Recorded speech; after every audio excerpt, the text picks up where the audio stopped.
Assalamu alaikum and welcome to Perspective. We'll be talking about CM KP's latest statements with regard to, of course, the threats that he's made. He's also talked about the KP government as far as the power situation is concerned, as far as the electricity payment dispute is concerned. He's talking about threats to WAPDA. He's also talking about taxation and governance. We'll be talking about the ramifications of these statements potentially for, of course, the governance issue, and also as far as the relationship between the Federation and the province, particularly KP, is concerned. Of course, also as far as the style of politics of PTI and its own play with regard to the issue of dialogue also, whether this can create political tension. We've also, of course, seen the press conferences by other PTI leaders asking for a host of, and calling out on a host of other issues. We'll be talking about the ramifications of this. Also, the ultimatum, so to speak, and whether, this is part of, it should be part of the kind of governance that we're looking at as far as CM of a particular province is concerned, and its own effect with regard to his relationship with the Federation. Also, a little later on, we'll also be talking about IMF and demands for their demands as far as the new loan program is concerned, and Pakistan's, of course, efforts underway to meet the requirements to satisfy IMF and as far as stability, economic stability is concerned. All of that today on Perspective. I have with me Muneeb Qadir, who's a political analyst. Thank you for being with us today. We also have with us Fakhar Yousafzai, who's a political analyst. Thank you for joining us. A little later on, we'll also have other guests in the program. Muneeb, can you hear me?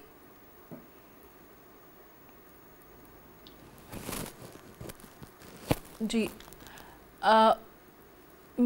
Muneeb, I think you need to unmute yourself. Am I all right? Now I can hear you. Muneeb, we've seen the statements that have come from CMKP. We've also seen, the kind of interaction that we, as far as PTI's leadership is concerned. I think from time to time we've had this discussion on their style of politics, whether it's inflammatory, whether it's, what does it say overall about the kind of governance at play at this time. As far as KP is concerned, we've also seen his interaction with Governor KP also. How do you look at this latest ultimatum also, and of course a lot that he is alluded to as far as the electricity payment is concerned, the threats to WAPDA are concerned? How do you look at them? I think that he's behaving less like a public office holder, let alone, chief minister, but more like a gangster, issuing threats not just to the central government, but also to anyone who wants to dare to envisage a peaceful Pakistan or going on a trajectory of recovery. And he's also saying, and not just him, but also I believe that the founder of the party of PTI itself, the kind of language that is coming from them, I think it's also extremely disrespectful towards our institutions and, be it armed forces or security forces. And that puts the country's security situation and stability and cohesion in a very precarious situation, if this is the kind of so-called politics that you resort to. So, I mean, speaking of KPCM, he just recently also in, the KP Assembly was making extremely incendiary, inflammatory remarks about showing such tactics and unveiling such tactics for which new words in dictionary would have to be found. He's talking about launching complete anarchy across the country and also causing mayhem, which is very much reminiscent of exactly what him and his, fellow PTI workers did on 9th May. And then by the same token, this person says that the 9th May cases are false. If 9th May cases are false, why have you got the faces of those who were involved, and they are recorded on camera in the 9th May attacks, plastered over your posters, asking for them to be released on your social media posts? So you are owning up to the people who have been caught on video, who caused mayhem and anarchy on 9th May. And then by the same token, you also have the audacity to claim that it wasn't you, neither your party, which was behind 9th May. And then we should not forget that, Mr. Gandapur, the CM of KP, was also the very man who in March 2023 was captured on video saying that he would call people from northern areas of Pakistan to do anything and everything to prevent the arrest, the lawful arrest of the then chairman PTI. So I think there's now pattern to it, threats of anarchy, threats of causing disruption, and also the kind of language that he has used against the governor of Khyber Pakhtunkhwa, saying that, I'm going to take you out of, and I'm going to evict you from the governor house. I'm going to turn this into, again, that reminds me of exactly what they did to the Corps Commander house in Lahore last year. So they've learned that they can always resort to such actions and always get away with it. And I think it's very dangerous that as far as as far as the choice of CM KP is concerned, for a while, we earlier on also spoke about it. But having him, and then later on, a little later on, we saw him interacting, coming and meeting, into the federation, and as far as government is concerned, overall. And it seemed to have been, there seemed to be, better sense seemed to have prevailed. Do you think this is one of those hot and cold kind of attitudes where they feel, they can pressurize the government, or it's hyperbole, it's trying to please the master? What do you see it as? They've invented this new language, Form 47 government. And that's also what the KPCM has been saying, Form 47 government, whenever referring to the central government.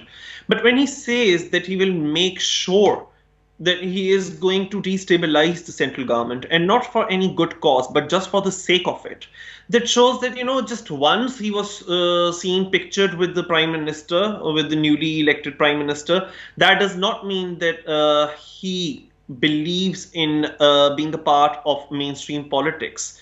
This is very much still the style of, the dharnas that we've seen, the violent dharnas that we've seen, wielding street power, trying to exert pressure, in fact, resorting to pressure group tactics, not that of a politician, not that of a statesman, and certainly, no sportsmanship in this behavior at all. I think aim is very, very clear, both PTI as well as the CMKP. And the aim is to cause separatist sentiments to arise among those who are listening to these people and who are brainwashed by these people.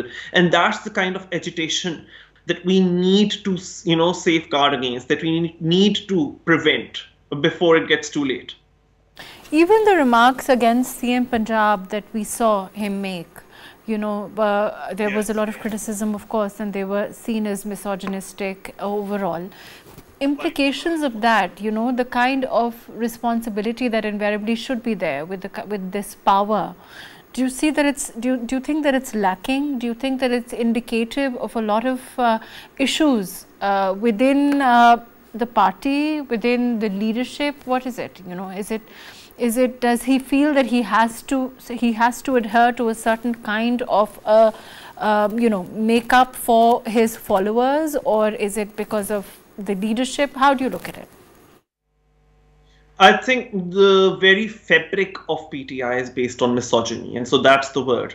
The remarks that he made about CM Punjab, particularly when, during the passing out the parade of the police, she was dressed in that uniform. He made such crass and obscene remarks that you're not even supposed to. I'm not even talking about the language that you employ against women. Even if you employ that language against a man, and that too on a public forum, it's extremely vulgar, it's extremely obscene. And then, what makes it worse is that he has always used such language for women and always endorsed such behavior towards women. Let's not forget that, the kind of language that was used and shoes were thrown, and the way that Sobia Shahid, who was a PMLN MPA in KP Assembly, the kind of behavior that she was subjected to. The very same KPCM had said she asked for it. And it's this asked for it mentality, whenever there's a woman, be it in a very top senior position like that of a chief minister, this mentality is, I think, very much at the heart of PTI. That the woman was asking for it, and this is exactly the kind of audience to whom KPCM is trying to play to. It's like playing to the gallery. He's playing to his right wing audience. He's like whistling away that this is what I've said. So now I know I'm going to get cheers and applaud from my extremely misogynistic followers. So I believe that such misogyny, these kinds of sexist remarks, offensive remarks, crass and obscene remarks, they need to be censured publicly. Just recently, Zartaj Gul of PTI, she herself was at the receiving end of extremely, poor and vindictive remarks from a PMLQ MNA. And every single political party, including People's Party and PMLN, were united that Zartaj Gul did not deserve it. That's the kind of unity we need to see, especially towards women in public positions. Fakhar Yousafzai, he's a political analyst, and then I will come back to you. Ji, Fakhar Saab, can you hear me? Yes, I can. Fakhar Saab, we're talking about the CM KP's remarks. We are talking about, other than that, of course, I think Muneeb is talking about how they're indicative of, a certain attitude toward, a less than becoming attitude toward women. And also, generally speaking, they are openly antagonistic against the Federation in a lot of instances. I will come back to that, but also as far as making these claims, as far as electricity is concerned, threats to WABDA are concerned, electricity payment dispute is concerned. How do you look at this dispute in particular? Yes, thank you very much for inviting. Actually, if I am talk about the Chief Minister of Khyber Pakhtunkhwa, Mr. Gandapur, I think so. He look like a gangster. I'm sorry to say I'm using this word for him, but his attitude is not good like a gentleman and like a chief minister of a province. He is representing Khyber Pakhtunkhwa third time as a party leader of Pakistan Tehreek-e-Insaf. As well as the load shedding and the dues is concerned, I think so it's not the new matter with the Federation of the Khyber Pakhtunkhwa. It's the old matter, but I think so there are so many ways to solve this issue. Of course, you should set with the Prime Minister of Pakistan, Shehbaz Sharif, and the other people in the federal government, and he will set for all these things. But I think so he's threatening the people from the Khyber Pakhtunkhwa Assembly yesterday when he was addressing to the KP Assembly. What he was talking about that I have told to the federal government and I have told to the chief engineer of the FESCO, and I'm giving the 15 days time to overcome the load shedding and things like that. I think so. If you want to solve the problems of Khyber Pakhtunkhwa with the federal government, for that he should set with the federal government. Otherwise, if he is talking like this, if he is as far as Rana Sanaullah Saab is concerned, his response has been that this is mere rhetoric and it doesn't have really any importance for, and of course that the province would comply with all the directives of the Federation. But my question is that, whether it's just rhetoric, whether it's, does the office of CM not necessitate a certain kind of responsibility, a certain kind of respectability, and of course a certain kind of decorum, which then translates into the overall fabric of society? If the remarks against women are seen, if the remarks against even the optics of it, he is the CM of a province, and therefore he is mandated to act in a certain manner. Isn't there a code? I mean, even if there is no formal code of conduct, there is certainly a very real, or there should be a very real informal code of conduct. Of course, you're right. If you talk about the respect of the women in our society, Chief Minister of KP Gandapur Saab is talking about the CM Punjab. I think so it's not acceptable for everyone, not as a CM, not as an ordinary person of the society.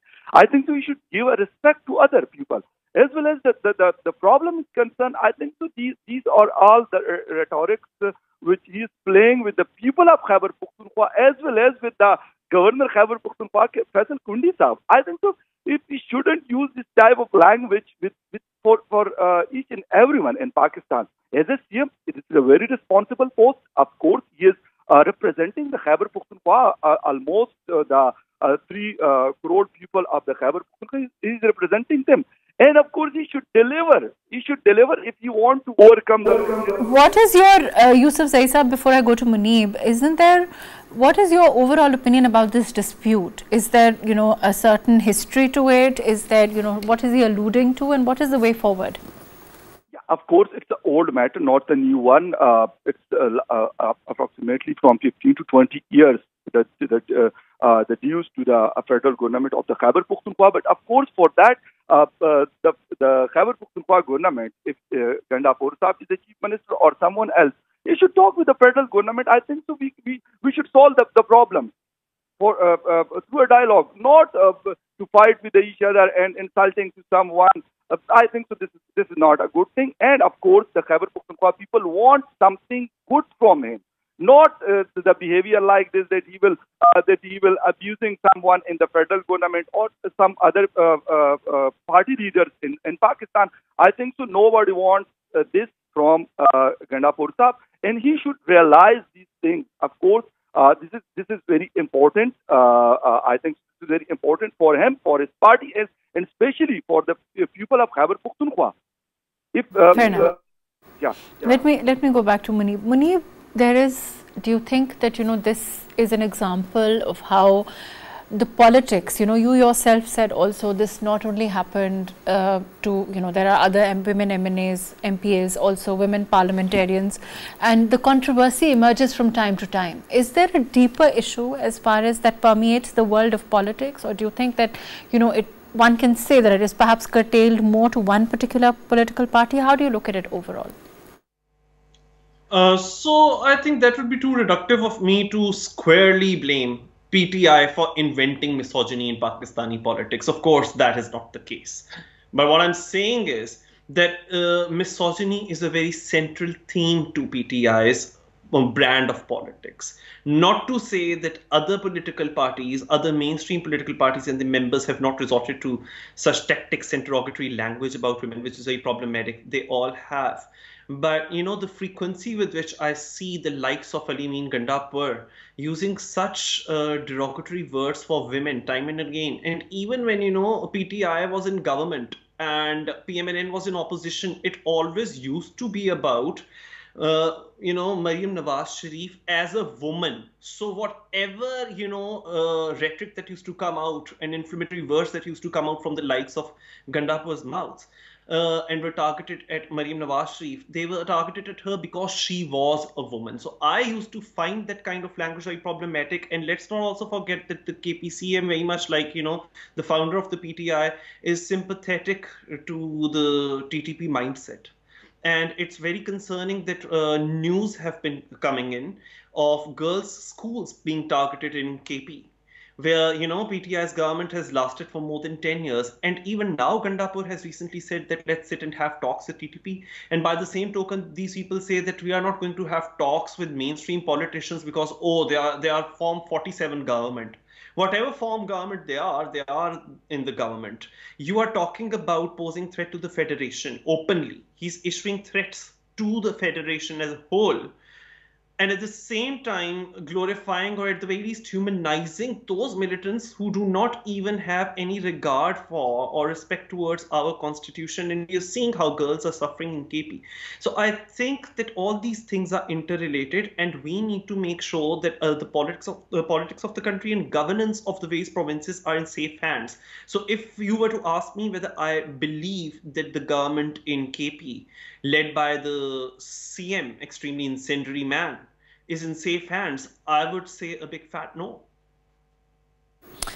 But Muneeb, as far as women are concerned, as far as, these remarks are concerned, of course, the sympathizing with DTP, all of those things on one side. As far as politics is concerned, again, Rana Sanaullah Sahab, according to him, this is, he said it's just hyperbole, it's not important.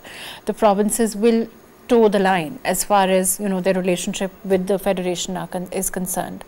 And that is probably true for all intents and purposes. But the question is, does this not set, again, we are talking about this, and I'm sure that, this is something that is being talked about. And even that itself has its own ramifications for society. So for that, for politicians generally to take a step back from this kind of, to contributing to this kind of an aggression, this kind of an aggressive stance, this kind of a misogynistic stance also is extremely important for society at this time, for women, for generally, for overall the fabric of society. Yes, absolutely. I think that our politicians have not been able to set good standards for the public. And so I believe that if I were to, if I were to step out and listen to our public's views on women, on their rights to be seen in public and hold offices or positions of power, they are deeply problematic, and they stem from these very politicians, I think, who have the biggest microphones in the country. And then the kind of hate speech that they broadcast against women and against other so many marginalized groups, they have to speak responsibly. With regards to Mr. Rana Sanawala alluding that, the KPCM, whatever he's saying is just pure rhetoric and he doesn't intend to act upon any of it, I think that on Mr. Rana Sanawala's part, this is a sign of weakness because he also saw what happened on 9th May. And we as a nation have seen that the kind of, instability that the PTI is trying to create in the country have been writing letters to IMF. They have been writing letters to the European Union with regards to the GSP plus status, and the whole point is to just, derail any possibility of an IMF deal. And now that the country is almost on a path to recovery, I mean, report has come in that inflation has gone low, thankfully. Stock markets are now performing well. It shows a very small glimmer of hope, as if the country may, with political stability, progress onto something which has eluded us for the last 5-6 years now, onto the path of economic recovery. And I think that is exactly what is anathema and intolerable to PTI. So yes, it's good that and PTI has formed a government in KP, but forming a government in a major province with such intentions of creating, antagonism and inciting people towards hating the whole of the federation and the federal setup and not cooperating, that is dangerous because that would be a stumbling block on our path to economic recovery if there is a path coming up. And I've said that there is a hope that there is.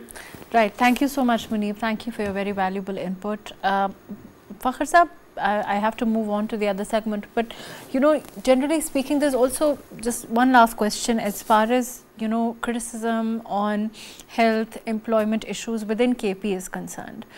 There has been recently criticism there, and with regard to that, the response as far as Gandapur Saab is concerned has been that he plans to, perhaps there plans to introduce a resolution against illegal recruitment, all of those things.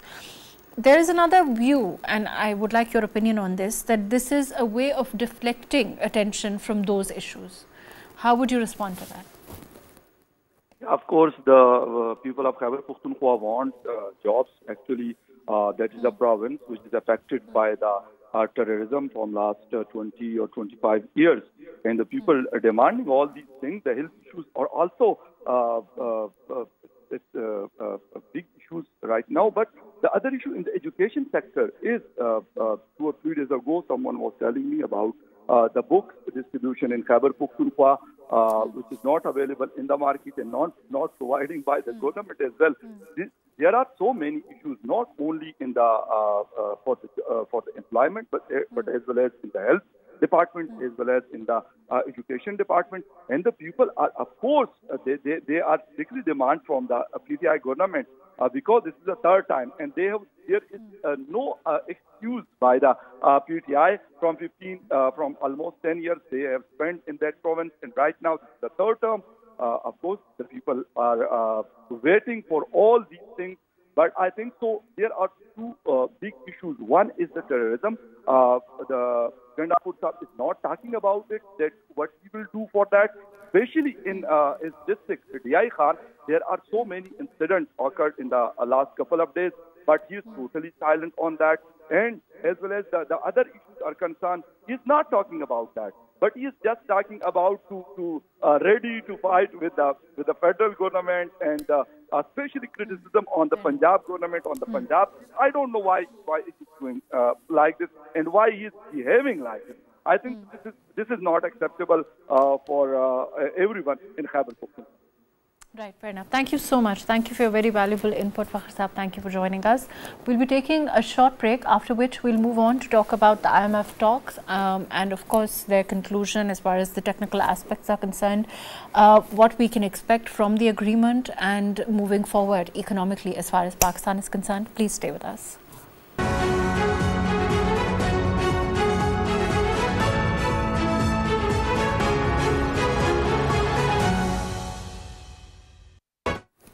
Right, welcome back. We have with us Usman Chohan, who's a senior economist. Thank you for being with us. Usman sir, we have talked about, from time to time on as IMF and the talks are concerned. Now that the technical discussions between Pakistan's economic team and the IMF mission have concluded, what do we expect as far as moving on the negotiations are concerned and the ramifications of this particularly? A very, very quick, I mean, in the effects that we can see in the next couple of weeks, broadly speaking. Well, thank you very much for having me on your show. It's always a pleasure. You're correct to note that the technical phase of the negotiations is over and now the policy level discussions happen. So basically the IMF had a team over and they were having a look at the data, discussions with key technical folks on our side. And they raised some concerns, they raised some issues where improvement would be further required, and they also expressed their praise for the progress made. So overall, my reading is that it has been a positive encounter in terms of looking at the technicals. And now we'll start to talk about the broader picture and what is required from Pakistan on certain important targets to be able to curtail the key deficits that we suffer from, the fiscal deficit, the current account deficit, and so forth. So the next phase is now going towards, as we have said from our side, a new program. And the IMF has publicly said, well, it's too early to say, but I think they're favorably disposed. Okay. And when we say favorably disposed, do we expect, of course, we want a continuation, there's no other way. There's a broad agreement that we have to move forward with IMF. But in terms of perhaps a program of longer duration, are we still aiming towards that? Or do you think we'll be able to get that? What are your thoughts on this? It's an excellent point. So it's not just about getting an agreement, it's also about considering the duration of it, the magnitude of it, and what are the repercussions for our existing indebtedness. You're absolutely right. Now, in terms of the duration, it seems that Pakistan's side has signaled that it wants it to be a longer-term engagement. That seems to be my reading. It's not a fly-by-night sort of program in some emergency. We already went through that. That's what the extended fund facility and then the standby agreement was previously. We want something that's more lasting and that would help us, one, to shore up the reserves, but it would also be very good in terms of having a driver and an overarching framework to do the meaningful reforms. You do want to have that sword of Damocles that is pushing for reform because those are tough choices. So I think it's very good in that sense too. And the other thing is the magnitude. So we are hoping for something that seems to be in the 5 to 10 billion range. Now, is that a significant amount? Perhaps not, but it does help to cover the requirements that are immediate, and then you can build upon that and start to build up your foreign reserves in a meaningful manner later on. So it's a stepping stone that is very important, and you're correct to note that there's broad agreement for this. Absolutely. But Usman, as far as a broad agreement, of course we can talk about, and I'm sure that you're more knowledgeable as far as the technical terms are concerned, the ramifications of them overall. But to a person, a person who's not very, economically savvy, let's say, what are the effects as far as, for example, inflation? Do you see it going down now? Do you think it's going to take further a long time? Of course, international trends in sight. What is the way forward for Pakistan? We talk about, of course, we have someone like Maryam Nawaz who, in place as far as CM Punjab is concerned. And, of course, we saw how, roti being 20 rupees and making sure that there's a baseline there. Those are considerations for the government also, and very important considerations. Do you see a trickle-down effect on those things also? Oh, it's a very difficult question, and it doesn't matter how economically savvy one is. It's very complex to forecast and to comment on in a sober manner, because you are correct to note that inflation is coming down. That is in terms of the consumer price index. But at the same time, there will be measures taken as part of this program that will increase the consumption requirements, the household incidence of spending, which means there will be a crunch for ordinary folks. That crunch will come from perhaps the electricity or gas tariffs, as well as the GST being increased, as well as key items having more taxes on them, such as tobacco. A lot of people use tobacco. So overall, yes, the commodity percentage increase, inflation hopefully will come down. And that has to do with global forces like energy prices and stuff. But at the same time, we are putting in measures that won't be necessarily conducive to the comfort of the ordinary consumer immediately, insofar as we are conforming. So it's a kind of a mixed bag, and that's just the way it's going to be. So, and as far as, it's not going to have any effects on the stabilization of dollar, because we saw for a while that dollar has been relatively stable. With regard to strengthening of the rupee and whether the dollar will correspondingly go down, that having its effects on inflation, or there are no effects for the common man? Oh, this is a very interesting point. So as you have notably mentioned, the rupee has been stable for about 8 months, and that's very good. But inflation was not stable. Inflation was pretty high. And the number was in the higher double digits of, let's say, 20% plus.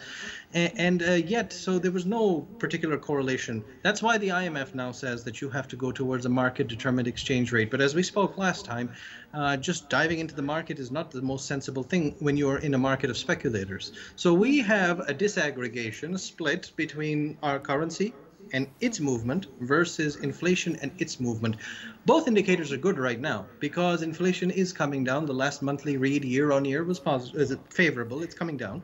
And at the same time, the rupee is in that proper bandwidth. Going forward, if we are going towards market-determined rate as opposed to managed, then you will find that the depreciation will proceed on its normal course. The normal course has been about 7% per year historically. And inflation should come down, which will make it easier. But then again, as we just said, there will be program elements that will put a crunch on people's spending, such as electricity or GST. So you see the program now concentrating on increasing, for example, the power tariff in terms of the utilities overall. And what other areas do you think that, broadly speaking, are we looking at perhaps a clamping down on taxation, increasing the bracket as far as the government is concerned? Of course, one of the considerations that the government will necessarily have is trying to make sure that the burden isn't so much on the lower segment of society. No, you're absolutely right. Let's put it this way. We have to, because the way we are conversing, it suggests that the IMF is telling us what to do, but actually the IMF says that Pakistan should give its recommendations. And then Pakistan says, well, we could work on this or that. And there's always priorities that are given. So for example, since the power sector hemorrhages so much, that often comes up. Similarly, the tax base being so narrow, that often comes up. But it isn't necessary that this would have been the path forward. But we do have to tackle this for our benefit in the longer run anyways. We do have to have greater breadth in the tax net. We also have to look at not just tax, but the expenditure. What are you taxing people for? And then we also have to look at what we are importing and exporting. And then we have to look at how we generate energy in society and how it is distributed and how it is consumed. So it's not necessarily that the IMF is hanging over with specific recommendations, but since it asked us to bring things, and then it comments that perhaps you should do a little bit more of this and a little bit less of that. So it's a two-way conversation. Let's keep that in mind. But Usman, what about there is, this privatization that we are looking at, this initiative of the government to move forward and, deal with the white elephant issue and, of course, deal with generally privatizing state-owned enterprises. Will that have any effect also or no? Yes, it will. It's tragic, because these state-owned enterprises could create a lot of public value in principle, and they were created for reasons. and some of them go back a long way. But the fact is that because we do not have the political will to resolve things indigenously, we require some exogenous force to get things done. And I will draw your attention to the parallel of what FATF used to do, where it made it very tough for us on AML and CFT. So specific areas of financial oversight. And we did do those, and we did them better than most countries now, better than developed countries, but we wouldn't have done it alone. So similarly, the push with the IMF now, that push is there for us to make reforms on SOEs so that now the private sector has bigger involvement, management is more efficient, labor management relations are resolved in a non-political manner, efficiencies are created, synergies are realized. There's all of these things that are possible, unfortunately, without some push to have private sector involvement, and that is facilitated by the IMF's emphasis on SOEs. But in principle, it wouldn't need to be done. It's just tragic that it has to happen this way. But what about this, consumer impact? When we talk about things like investment, we've seen this latest foray into, countries like our liaison with countries like Saudi Arabia, our constant engagement, the efforts the government is making. Is that going to translate into anything tangible? Is that going to have an effect on the economy also, for the consumer, for the common man, in terms of, as far as businesses are concerned, as far as our local businesses are concerned? Yes, it's probably going to have a positive impact in the sense that having more investment and more capital deployed in Pakistan then helps to have more economic activity here. So that has a labor issue and employment issue, which is good. It may also generate secondary private sector investments, and it also gives a positive signal for other investors interested in emerging markets, broadly speaking, that this country is pretty stable and is moving in the right direction. So there are second order positive effects. Now it depends how much investment we get, how quickly we get it, and how lasting it is. So it's not just a short-term thing rolled over, pulled out, but rather some meaningful long-term projects. And then the second order effects can have a positive thing for the common person in terms of jobs, in terms of prices, in terms of other second order effects like their businesses rising and so on. So yeah, it can be a very good thing, absolutely. As far as, we talk about projected tariff increase, I mean, it's going to seem like a all round, but I'm trying to get in basically a cross section of what the economy will look like for the common man. As far as IMF and like you said, the electricity being an issue and the power tariffs and price hikes there, do you think the projected tariff increase is something that is going to be particularly concerning? Yes, it is. If you're aiming to build a cross-section like this, then I think we are tackling this in the right way by looking at the key crisis areas and the key decisions being made. SOEs, as we have just said, is an important one. Bringing in investment is another positive one. The power sector is probably one that is going to be troublesome because the way that we have locked into contracts or we have generation architecture, it isn't necessarily conducive to cheap energy. It also isn't necessarily renewable energy. Then the costs are increasing to rationalize it in a manner that if you cannot get payments from everyone, that you get enough payments from the people in the grid, that you can keep it sustainable. So our power sector has become a big crisis or an area which is what you would call a wicked problem. In the same way that the United States has healthcare as a wicked problem. Everyone seems to have this healthcare thing solved in the developed world, but the United States doesn't. Similarly, everyone seems to have this energy thing working just fine, but we seem to make a big crisis out of it. So the IMF is therefore looking at this very intently, that this hemorrhaging of this circular debt and the expansion of payments and so on is a big area. It has to be. So now in terms of the areas of your cross-section, power is one that until you raise the rates, you are not going to be able to stem the tide of this constantly increasing debt, not just in electricity, but also in gas.